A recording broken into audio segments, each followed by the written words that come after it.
जानी रात में गोली चला गया लेके दुनाली हाथ में। ও ডাক্তার সাহেব কইয়া নানি ইগুর তা ফুটিয়া কিতে হই গেছে ইগুর তার বাপে কইয়াছেন একটা ইনজেকশন মারতায় তারে।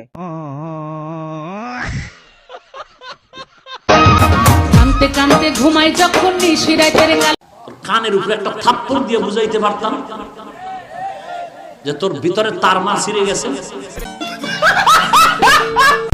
ঘুমাসিলেই স্বপ্নে দেখি আমি বন্ধুর গলি আদর কইরা হাতে কইরা ফুল দেখো। এখন ভাবতেছি যে এক বোতল বাংলা কিনবো, তাহলে আমাকে আর টেনশনই থাকতো না। কি করে কিতা গো আবাও হল বেটা লইয়া গুড়া শেষ হইছে নি, এবার খাম খাজো লাগো। যে তোর ভিতরে তার মার আউলে গেছে, তো তোর থাপ্পড় দিলে সব টাইট হয়ে যায়।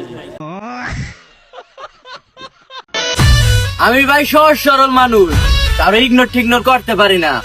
কিরে যাওরা সুখে আছস? আমার ছাইরা না গেছি লিগা। তবে তুমি যদি করতে পারো তার দ্বিগুণ ফেরত দিতে পারবো আমি। আমি তোকে ঘৃণা করি, ঘৃণা ঘৃণা ঘৃণা। আর অনেক এক্সাইটেড ছিলাম, রাতে ঘুমাইতে পারি নাই। স্যালুট ভাই, স্যালুট। আপনার ভিতরে এত প্রতিভা ভাই, আপনি আগে কেন দেখান নাই?